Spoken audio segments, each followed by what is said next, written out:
We have some terrible news coming out of Gaza.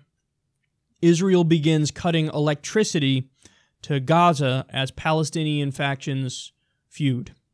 Israel began reducing its electricity feed to the Gaza Strip on Monday, deepening an energy crisis after the Palestinian Authority limited how much it pays for power to the enclave run by the rival Hamas group. The cutback, announced last week by the Israeli government, is expected to shorten by at least 45 minutes the daily average of 4 hours of power that Gaza's 2 million residents receive from an electricity grid dependent on Israeli supplies, Palestinian officials said. The Palestinian Energy Authority said the Israeli Electric Corporation, IEC, had cut by 8 megawatts the 120 megawatts it supplies to the Gaza Strip over power lines. An IEC spokeswoman confirmed a cutback had begun in line with the West Bank-based Palestinian government's decision to cover only 70% of the monthly cost of the Israeli electricity supplies to the Gaza Strip. Last week, Prime Minister Benjamin Netanyahu's security cabinet gave the state-owned IEC the green light to implement the reduction, saying that Israel would not cover the shortfall in PA payments. The Palestinian Authority said it had acted because Hamas failed to reimburse it for the electricity, but the PA's move was widely seen as a bid to pressure Hamas to relinquish its hold on the enclave the Islamist group seized in 2007. Any worsening of the power crisis, Gaza's main electrical plant has been offline for 2 months in a Hamas-PA dispute over taxation of fuel supplies, could cause the collapse of health services, local health officials said. Hospitals largely rely on generators for power, as do Gaza residents who can afford the high cost of fuel to run them. Okay, so let me give you a little backstory here, because this article actually doesn't give it all. During Netanyahu's slaughter fest in 2014, where he killed thousands of people, including 80% of the casualties were civilians, and he bombed hospitals, and he bombed schools, and all that fun stuff. They also bombed the only power plant in Gaza. That's good. That's nice. So that partly put us in the situation we are now.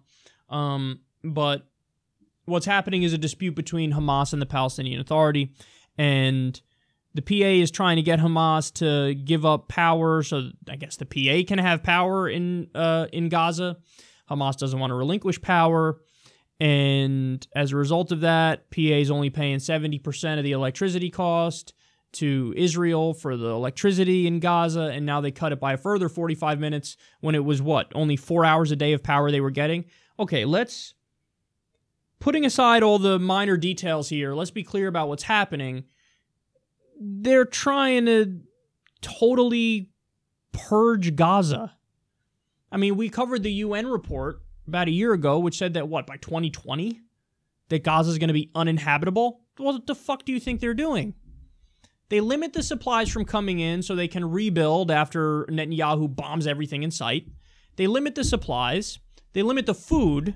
You know, they have to build tunnels that come underneath to smuggle in the food. But guess what? They also smuggle in weapons along with it, so the international community looks at it as like they're only smuggling weapons through the tunnel. And they were, dangerous Palestinians with their weapons and stuff. Yeah, but those tunnels are also used for, necessities and medical supplies and things of that nature. And now they're cutting their electricity even more. And then on top of that, if they actually try to leave, they don't let them leave. Okay, people have used this in reference to Gaza, but I think it's true. It's like an open-air prison. Caught in the dispute between Hamas and the PA and Israel, of course, waging attacks on them at the drop of a pin, and now cutting their electricity even more. It's the civilians in Gaza. And this is an international crisis. And meanwhile, as this is going on in the West Bank, Israel's taking more and more land. So this is a no-win situation for the civilians in Gaza, and, I mean, it looks like they've just been largely abandoned by the international community, you know? And actually, that's not fair, because the votes of virtually every nation except the U.S. and Israel at the UN are on the side of the Palestinian people.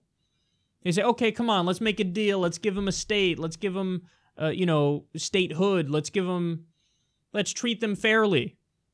But, of course, Israel does their tap dance, and they always end up, well, no, if the Palestinians want to make a deal, they got to come negotiate with us directly. Then the Palestinians go to negotiate with them directly. And the Israelis go, no, we don't agree to any of your terms. Okay, then, even when they try to meet them halfway, by the way, the Palestinians, okay, fine, we'll do the 67 borders. Even Hamas is like, okay, 67 borders, fine, we give in. 67 borders. Let's do it. 2-state deal. Like, no, we don't agree with that. Then they go to the UN, and Israel goes, oh, why aren't you negotiating with us face to face?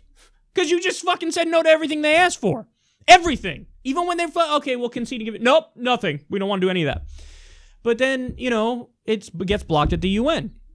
Then, of course, there are some factions inside Gaza that want to be violent. And they, I can't believe you're being violent.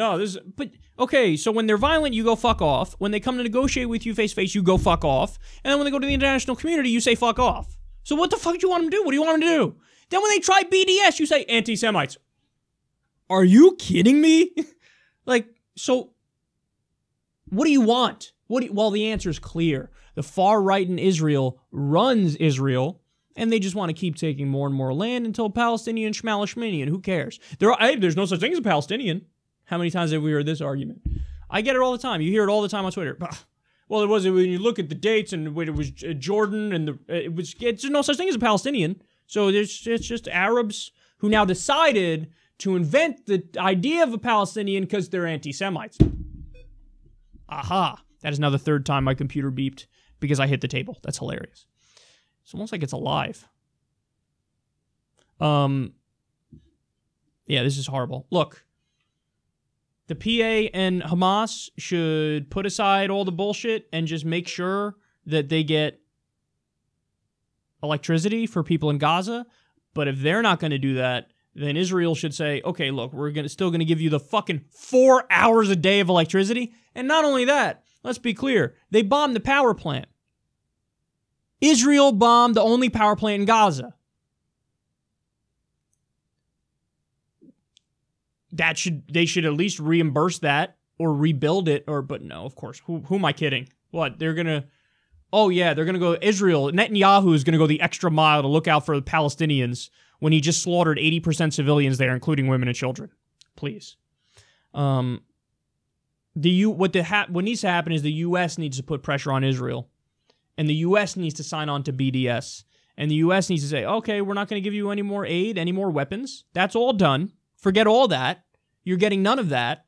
And yes, we're going to sanction you. And you want to make all this stop? Okay, sit down at the table and do a 2-state deal, 67 borders, and do it right now.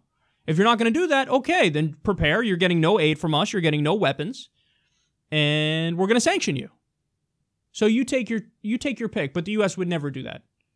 Unfortunately, they'd never do that, and so the crisis goes on in Gaza, and the civilians suffer. And not just in Gaza, in the Palestinian territories more broadly, but Gaza is struggling, of course, on another level.